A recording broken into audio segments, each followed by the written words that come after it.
పార్వతీపురం మన్యం జిల్లా గుమ్మలక్ష్మీపురంలో శ్రీ మాలతమ్మ అమ్మవారి సంబరాలను స్థానిక భక్తులు భగ్గం బాబ్జీ ఆధ్వర్యంలో ఘనంగా నిర్వహిస్తున్నారు. కురుపాం మండలం దుడ్డుకల్ల సమీపంలో వేంచేసి ఉన్న మాలతమ్మ అమ్మవారికి దసరా సందర్భంగా పూజలు పునస్కారాలు పెద్ద ఎత్తున నిర్వహిస్తారు. గుమ్మలక్ష్మీపురం నుంచి 20 కిలోమీటర్ల దూరంలో ఉన్న అమ్మవారి సన్నిధికి కాలినడకన ఊరేగింపుగా చేరుకొని మొక్కులు చెల్లించుకుంటారు. అమ్మవారిని సారెతో కావుడులను మోసుకుంటూ ఘట్టాలతో ఊరేగింపుగా భగ్గం బాబ్జీ ఇంటి వద్ద నుండి బయలుదేరింది. ఈ కార్యక్రమంలో ఎమ్మెల్యే తోయిక జగదీశ్వరి పాల్గొని అమ్మవారిని దర్శించుకొని అనుగ్రహ పాత్రులయ్యారు. ఈ సందర్భంగా ఎమ్మెల్యే జగదీశ్వరి మాట్లాడుతూ మా నియోజకవర్గ ప్రజలను చల్లగా చూడమ్మా అంటూ ప్రత్యేక పూజలను చేశారు.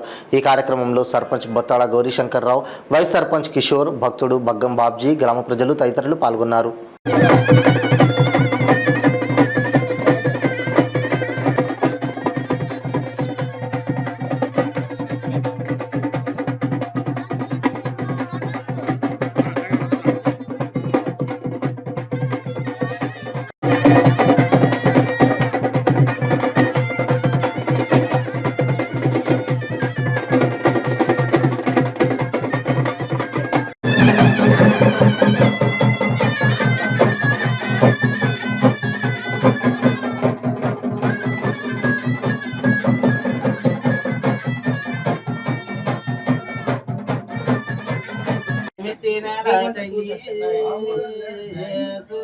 అని పక్కొచ్చు ఆయన కొంచెం కంచల్ల కోట మానుల కోట ముచ్చాల కోట వజ్రాల కోట భరించి